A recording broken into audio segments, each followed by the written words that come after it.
네, 이제 모레부터는 여론조사가 공표 금지되는 깜깜이 7일이 시작됩니다. 이 7일 동안에 어떤 일들이 일어날까요? 오늘 뉴스인 3개의 질문을 던지겠습니다. 첫 번째, 문재인 대세를 흔들 변수가 이 7일 동안에 발생할 수 있을 것인가 하는 것입니다.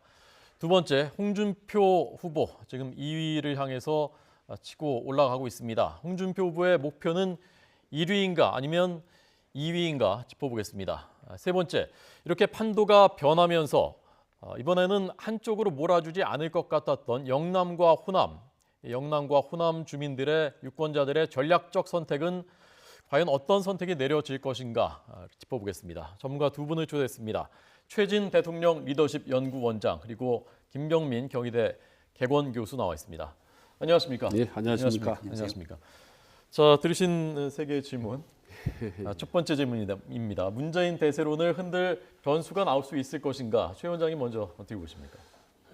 나오기가 현실적으로는 어렵다고 봅니다. 왜냐하면요, 지금 제가 대선을 여러 차례, 5차례 이상 분석하고 한 복판이 있었는데 처음 보는 대세론이거든요. 말하자면 1위 후보가 2위 후보가 표차가 한 20% 나고 거기다 거의 더블 스코어입니다. 지지도가. 네네. 이런 상태에서 2위 후보가 불과 한 일주일 동안에 뒤집었던 전례가 없었고 더더군다나 3위 후보가 1위 후보를 뒤덮은 경우는 없었습니다. 그 정도로 보기 드물게 탄탄한 1위 구도가 지금 달리고 있기 때문에 이 부분에 대해서 과연 어떤 변수가 있을까? 그리고 과거에 이제 몇 가지 북풍 변수라는 몇 가지 변수가 있었지만은 이번 대선만큼 변수가 위력을 발휘하지 못하는 적은 한 번도 없었습니다. 이것도 처음 있는 대선 현상입니다. 네. 그러니까 변수의 특징이라는 게 아시다시피 상당히 의외성이고 그리고 강력한 파괴력이 있어야 되는 거거든요. 그런데 아무리 봐도 예상되는 변수는 이미 지금까지 나왔던 변수들이다. 그렇기 때문에 새롭게 깜짝 놀랄 만하고 그리고 아주 파괴력은 치명적인 그런 변수가 나올 가능성은 드물다. 그렇다면 현재 거의 2위와 2배 이상 어떤 더블스코어의 지지도를 달리고 있는 1위 후보가 무난하게 그대로 마지막 골인하지 않겠느냐라는 게 현실적인 분석하고 네. 있습니다. 1, 2위가 이 정도 격차가 났었던 것은 2007년에도 그랬습니다만 그때도 이제 그대로 굳어졌었죠. 그래서 큰 변수가 나오기 어려울 것이다. 김 교수님. 마찬가지 생각이긴 합니다만은 그래도 여전히 저는 변수는 남아 있다라고 봅니다. 현재 김종인 전 대표를 중심으로 공동정부 추진위원장직을 안철수 후보가 이제 제안하기 시작하면서 3자 후보 단일화에 대한 마지막 시동을 걸고 있는 것 아니겠습니까? 1차적으로 4월 30일인 투표용지 인쇄 기간의 마지노선은 지나갔지만 2차 마지노선인 5월 4일 사전선거, 사전투표가 이루어지기 전까지 극적으로 만약에 3자 후보의 단일화가 성사된다라면은 문재인 후보를 대항하는 1대1 구도를 형성할 수 있는 가능성이 여전히 존재하는데요. 문재인 후보 같은 경우는 대세론을 형성하고 있는 게 기정사실입니다만은 그럼에도 불구하고 40%라고 하는 그 벽을 뛰어넘는 과반의 엄청난 지지를 받아내긴 또 한계가 분명히 존재하고 있습니다. 그런 과정 속에서 문재인 후보와 맞닥뜨려질 수 있을 만한 중도 보수의 통합 시동들이 제대로 걸리기 시작했을 경우에는 여전히 이번 대통령 선거의 마지막 최대 변수로 자리매김할 가능성은 남아있다 이렇게 보여집니다. 네, 자 문재인 후보가 이미 이강 구도는 끝났다. 그리고 북풍이 통하지 않는다라는 말을 했습니다. 그 발언 이어서 들어보고 지금 말씀하신 그 마지막 통합 가능성이 변수가 될 수 있냐 그거 한번 여쭤보겠습니다. 네. 보시죠. 양강구도 무너졌습니다. 저 문재인이 지금 우리 대전에서만 1등이 아니라 전국 모든 지역에서 1등입니다. 선거철 되니까 또 색깔로 종북몰이 시끄럽습니다. 정말 지긋지긋하죠. 그런데 그렇게 색깔로 종북몰이 하는데도 저 문재인 지지 갈수록 오르고 있지 않습니까? 이제 국민들도 속지 않는다 이놈들아.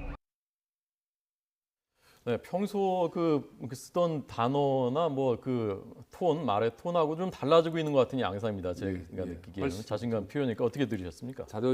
자신감이 아주 넘치는 그런 표현들을 하고 있는데요.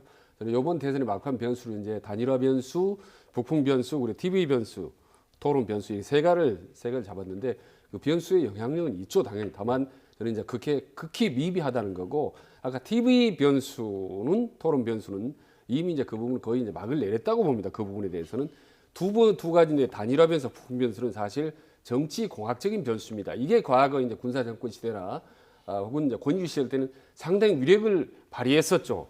뭐 대표적인 게 이제 아시다시피 노무현 정부 때 일주일 전에 이제 가을기 폭파 사건 이런 게 전체적인 판을 흔들거든요. 근데 요즘에 이제 감성 시대, 민주화 시대, 개방화 시대에 들어가면서 이런 정치공학적 변수들은요 효과를 발휘함과 동시에 바로 역효과가 나게 됩니다.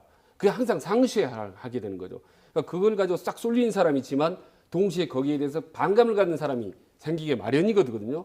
그렇기 때문에 이런 정치공학적인 변수들은 통하는 위력도 적을 뿐만 아니라 위력을 발휘하는 순간 반감이 그에 못지않게 불기 때문에 21세기 감성시대는 그런 변수들이 잘 작동을 하지 않죠. 구도라든지 프레임이라든지 이런 부분들이 잘 통하지 않습니다. 그래서 이제 후보 개인의 자질론이라든지 거기다 제일 중요한 게 이른바 대중심리죠. 국민들이 그때 그 시대에 원하는 지도자는 어떤가 이 부분이 이제 맞아 떨어질 때 대통령이 되는 거지.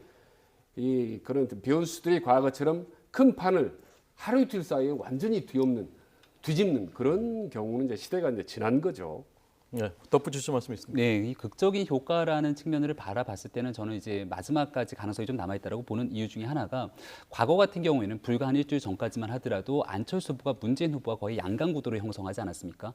이와 같은 상황 속에서 제기되는 3자 후보 단일화라는 거는 과거 이제 바른정당의 이종구 정책위 의장이 얘기했듯이 후보가 안철수 후보에 대한 지지 의사를 표명하고 사퇴를 하게 되는 겁니다. 그렇게 된다면 정당에 있는 후보와 정당 존립 자체에 대한 근거가 미미해지기 때문에 홍준표 후보나 유승민 후보 입장에서는 이와 같은 내용을 받아들이기가 어려운 상황이었거든요.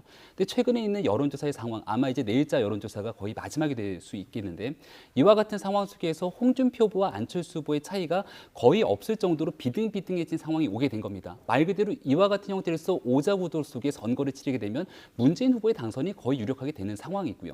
다만 이 두 후보 간의 단일화 시동의 막판 빅딜 그 담합에 이르게 됐을 경우에 누가 후보가 될지 모른다는 상황이 오게 된다면 홍준표 후보와 안철수 후보 간의 마지막 단일화에 대한 합의를 이끌어낼 수 있는 가능성도 여전히 존재한다라는 거거든요. 물론 이제 시간적인 흐름상 5월 4일이 사전투표이기 때문에 그 안에 이뤄내기 쉽지 않겠습니다만은 만약에 마지노선은 5월 9일 투표일 직전인 주말까지로 놓게 된다라면은 여기에 대한 마지막 그러니까 승부수를 걸 수 있는 가능성은 남아 있을 수도 있다 이렇게 볼 수 있는 거죠. 제가 하나 더 드리는 게 단일화가 어렵고 그 효과도 적을 수밖에 없다라는 이제 우리가 이미 학습을 한 건데 6개월 전에 이제 기억하실지 모르겠어요. 이른바 반문재인, 비문재인 정서가 상당히 컸을 때 여러 중요한 정치인들이 이제 하나로 뭉치기 위한 반문재인 전선을 노력을 했지 않습니까?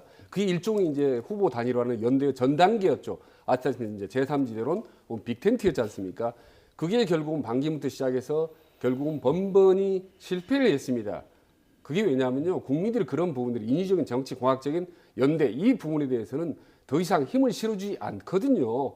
그래서 이제 정말 후보들이 국가와 민족을 위해서 모든 걸 희생하고 우리가 하나로 뭉친다라는 그러한 인식을 줄 경우에 후보들이 하나로 똘똘 뭉쳤으니 거기는 힘을 실어줄 수 있지만 지금 이미 촛불민심이나 여러 가지 어떤 제3지대로 붕괴하는 여러 가지 과정들을 거치면서 이미 유권자들이 상당 부분 평가가 끝났다고 보여지는 겁니다. 그래서 지지도가 움직이지 않지 않습니까? 지금 이런 상태에서 어떤 특정한 변수 한두 개가 어느 정도 영향을 줄 수 있겠지만 이 판을 일거에 뒤집기에는 정말 아무리 봐도 제가 이리저리 생각을 해봐도 어렵지 않겠느냐라고 저는 봅니다. 네, 자, 두 번째 질문으로 넘어가겠습니다. 두 번째 질문이 앞서 저희 말씀드린 홍준표 후보가 지금 상승세인데 2위를 곧 역전시키겠다라는 주장입니다. 홍준표 후보가 노리는 것이 2위인가 아니면 정말 자기가 본인이 엄명하고 있는 대로 역전을 시킬 수 있다고 보고 있는 것인가?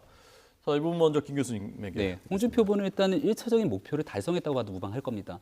첫 번째 이번 선거에 뛰어들면서의 목표는 바른정당과의 보수 경쟁에서 이기는 거였는데 일단 바른정당과의 지지율 격차를 상당히 넓히게 됐고요. 두 번째는 선거 비용을 보전받게 되는 15% 득표율을 얻는 게 이제 2차적인 목표였을 겁니다. 근데 현재 있는 여론조사 추세를 쭉 보는 상황으로 봤을 때는 아마 5월 9일 선거가 끝났을 때 자유한국당의 홍준표 후보가 15%의 득표율을 얻는 거는 아마 무난하게 달성하지 않으리라는 많은 전문가들이 예측이 현재 존재하는 겁니다. 이제 이 상황 속에서 안철수 후보를 뛰어넘어서 문재인 후보까지 이겨낼 수 있는가에 대한 과정으로 가는 건데 현실적인 상황으로는 근 여론조사 과정에서 40% 안팎의 지지율을 받고 있는 문재인 후보에 대항해서 단순하게 홍준표 후보 혼자서 문재인 후보를 이겨내기는 쉽지 않은 상황이거든요.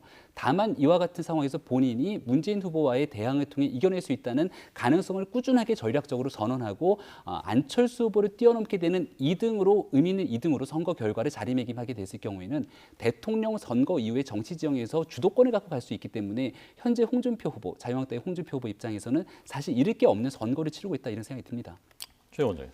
그러니까 3월 10일인가 그러니까 헌법재판소 박근혜 대통령 탄핵이 이루어졌을 때 그 직전에 태극기 세력 대 촛불 세력이 이제 맞붙었을 때 그렇지 않습니까? 가장 세게 맞붙었을 때 당시에 그 최악의 상황에서 박근혜 대통령 탄핵을 결사 반대했던 이게 이제 정점에 달했라고 보거든요. 강한 보수들이 그때 20% 정도 반대했었습니다. 저는 그게 최고 맥시멈이라고 봅니다. 그런데 이제 홍준표 그때 당시 지사의 좀 후발주자가 과연 20% 갈 수 있을까? 근데 저는 15%까지는 갈 수 있다. 왜냐하면 아무리 뭐 속된 말로 무슨 적어도 준치라는 표현이 있대 보수가 아무리 괴멸했다 하더라도 기본적인 응집력이 있기 때문에 점점 올라갈 수밖에 없다. 그건 예고된 상승세다라고 보입니다. 거기다가 이제 홍준표 후보 같은 경우는 이제 이슈 파이팅에 능하지 않습니까? 뭐 세탁기 발언이라든지 그의 여러 가지 뭐 귀족 노조라든지 그래서 강력한 발언을 해서 국민들의 주목을 끌면서 좌파 대 우파의 대결 구도로 빠르게 몰고 가면서 그동안 흩어졌던 보수파들이 모인다. 그래서 15% 정도는 저는 이제 무난하리라고 봅니다. 다만 이 과정에서 마지막 단계 여기까지는 네거티브 전략이 통하지만 이후 20%가 육박할 때는 포지티브거든요. 말하자면 국가 지도자의 면모를 보여줄 수 있느냐. 이 부분을 놓고 안철수와 치열한 2위 경쟁이 붙는다고 보는 거죠. 만약에 박빙에서 2위를 넘는다면 그는 홍준표의 거의 기적적이라고 봅니다. 저는.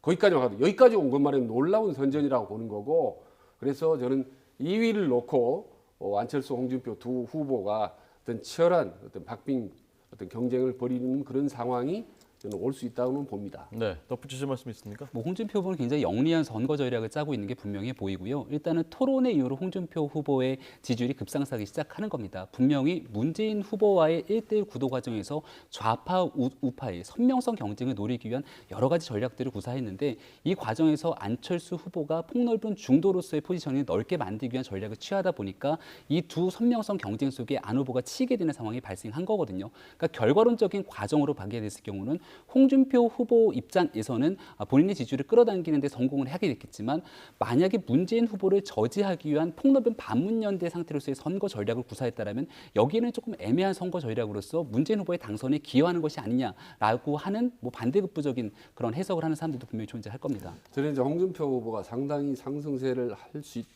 있겠지만 원초적인 한계를 가질 수밖에 없다라고 이제 보는 이유가 뭐냐면요.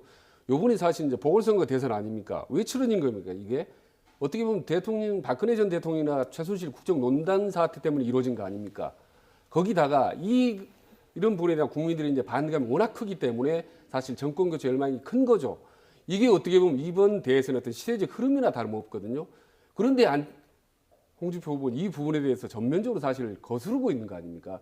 지금도 보면 뭐 유세할 때 박근혜 대통령 빨리 병원으로 보내라고 이렇게 고함을 지를 정도로 박근혜 대통령을 안고 가고 친박을 함께 가는 한은 원초적으로 한계를 지닐 수밖에 없다. 이번 대선에 관한 한은 저는 이제 그렇게 보죠. 네. 자, 뭐 다 연결되는 얘기겠습니다만은 홍준표 후보는 이번 그 선거가 체제를 선택하는 선거다라고 말했습니다. 지금까지 양상은 영남, 호남에서 과거처럼 한 후보한테 쏠리는 것이 아니라 분배해주는 그런 양상을 여론조사상 보이고 있는데 막판으로 갈수록 이것이 한쪽으로 쏠리는 선택을 하게 될 것인지 영남과 호남민들의 전략적인 선택은 어떻게 될 것인지 이 부분을 마지막으로 짚어보도록 하겠습니다. 김 교수님. 그러니까 저는 이번 선거에서 세대 투표는 존재하더라도 사실상 지역주의 투표 성향은 좀 극복됐으면 하는 바람을 갖고 있고 그렇게 될 거라는 기대감을 좀 갖고 있습니다. 호남 지역만 하더라도 과거 같은 경우는 거의 90% 이상을 민주당 후보에게 몰표를 주다시피 했는데 이번에 일단 국민의당이라고 하는 존재가 분명히 존재하고요. 이 과정 속에서 문재인 후보가 만약에 상대 정파라고 볼 수 있는 홍준표 후보와 비등한 상황 속에서 질 수 있다는 위기감이 들게 됐을 경우에는 국민의당의 유권 유권자들조차도 전략적인 선택으로 문재인 후보에게 표를 몰아줄 수 있는 가능성이 존재하겠지만 현재로서는 일단은 국민의당이 호남 지역에서 굉장히 많은 의석수를 점하고 있는 상황이기 때문에 반문 정서에 기인한 그리고 호남 지역의 나름대로의 전략적 선택에 기인하여 문재인 후보가 조금 더 많은 표를 가져가더라도 과거처럼 절대적인 우위를 점하진 않을 거다라는 생각이 들고요. 영남권 같은 경우에는 일단은 당선 가능성이 높다라고 판단되는 안철수 후보에게 사실 표심을 어느 정도 몰아줬던 게 사실입니다.